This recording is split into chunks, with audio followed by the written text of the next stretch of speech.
Marcos 14.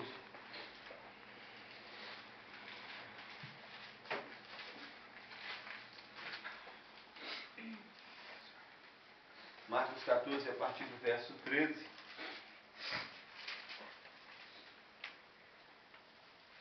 Então foram a um lugar chamado Getsêmani. Ali chegados, disse Jesus a seus discípulos: assentai-vos aqui quando eu vou orar. E levando consigo a Pedro, Tiago e João, começou a sentir-se tomado de pavor e de angústia. E lhes disse: a minha alma está profundamente triste até a morte. Ficai aqui e vigiai. E adiantando-se um pouco, prostrou-se em terra e orava para que, se possível, lhe fosse poupada aquela hora. E dizia: Abba, Pai, tudo te é possível. Faças de mim este cálice, contudo não seja o que eu quero, e sim o que tu queres. Voltando, achou-os dormindo, e disse a Pedro: Simão, tu dormes? Não pudestes vigiar nenhuma hora? Vigiai e orai para que não entreis em tentação. O espírito, na verdade, está pronto, mas a carne é fraca. Retirando-se de novo, orou, repetindo as mesmas palavras. Voltando, achou-os outra vez dormindo, porque os seus olhos estavam pesados e não sabiam o que lhe responder. E veio pela terceira vez e lhes disse: ainda dormis e repousais? Basta, chegou a hora. O Filho do Homem está sendo entregue nas mãos dos pecadores. Levantai-vos, vamos, eis que o traidor se aproxima. Amém. Os irmãos podem se sentar. Uma coisa que me impressiona aqui é ver a seriedade com que Jesus trata esse assunto chamado oração. Para Jesus, a oração é um ato de extrema relevância, de extrema importância para aqueles que andam com Cristo, para aqueles que são de Cristo. É imprescindível, é necessário, não pode ser negligenciado jamais, porque o pecado é extremamente cruel para com o ser humano, é extremamente prejudicial, devastador. Na luta contra o pecado, o homem não pode enfrentá-lo em campo aberto. A Escritura diz que o diabo deve ser resistido e enfrentado pela igreja, mas o pecado não. A Escritura diz: quanto à imoralidade, quanto ao pecado, fuja dele, corra do pecado, porque o pecado tem uma força muito grande sobre nós. E o pecado, quando consegue nos dominar, quando consegue nos escravizar, as consequências do pecado nas nossas vidas são extremamente desastrosas. E neste texto, o Senhor Jesus nos diz que o pecado não deve ser tratado em campo aberto, mas o pecado deve ser tratado com prevenção. A medida contra o pecado é preventiva. E ele diz o seguinte: só há um remédio preventivo contra o pecado: vigilância e oração. Ore e vigie para que você não entre em tentação, para que você seja livrado da tentação, para que você não venha viver a tentação e cair na tentação. É o Senhor Jesus quem está nos recomendando oração, muita oração.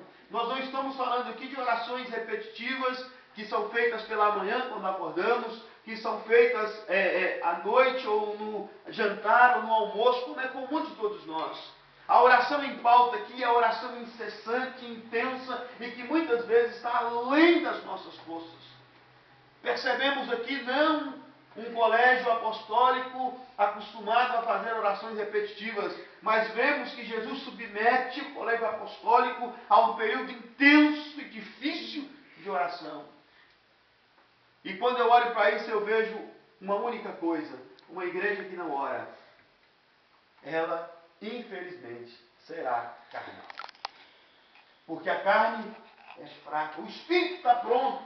O Senhor Jesus já nos salvou. A obra da salvação, da regeneração já foi consumada. O nosso espírito está preparado para Deus, porém a nossa carne ainda não está preparada para viver na presença de Deus.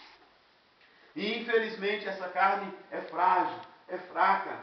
Se não adotarmos a medida preventiva da oração intensa, fervorosa, às vezes longa, infelizmente seremos crentes carnais. E é o que acontece. Na maioria de nossos dias, adotamos postura e atitudes carnais, porque nossa vida de oração é fraca. Nossa vida de oração é deficiente. Nossa vida de oração muitas vezes é negligente, é relaxada, e então o que acontece é que não apenas entramos em tentação, o que acontece é que entramos em tentação e caímos em tentação. Basta que alguém nos irrite, que a gente já explode com a pessoa. Basta que alguém nos desafie para que a gente o enfrente com armas humanas e postura humana. Basta que alguma situação nos sufoque no dia para que a nossa cabeça logo comece a ferver e a gente perca o equilíbrio e a calma. Basta que sejamos tentados por alguma mulher ou algum homem que a gente logo já tenha as estruturas balançadas, porque nossa vida não viveu a medida preventiva da oração no dia anterior ou naquele mesmo dia. Jesus falou assim: serei testado, serei provado intensamente. Por isso preciso orar muito hoje. E mais do que orar muito, preciso que vocês orem muito comigo. Mas não era só a vida de Jesus, era a vida de todos nós. Quem não vigia e ora, vai ser carnal. Quem não tem vida de oração, vai ser carnal. Não adianta, irmãos. Muitas das coisas que nós fazemos, se orássemos mais, não faríamos. Certamente não faríamos. Muitas das coisas que nós falamos, se orássemos mais, nós não falaríamos. Muitas das coisas que nós deixamos de fazer, se orássemos mais, nós não deixaríamos de fazer. Por isso, isso aqui é mais do que um encontro. É uma atitude de obediência à palavra do Senhor Jesus. Eu sei que muitas vezes é difícil manter o olho aberto, é como os discípulos. A gente fica com uma dificuldade muito grande, mas é necessário, é imprescindível. Não podemos deixar de fazer diferente. É o Senhor Jesus quem disse: orai e vigiai para que não entreis em tentação. E eu traduzo: orai e vigiai para que não sejam carnais nesses dias, no nome de Jesus.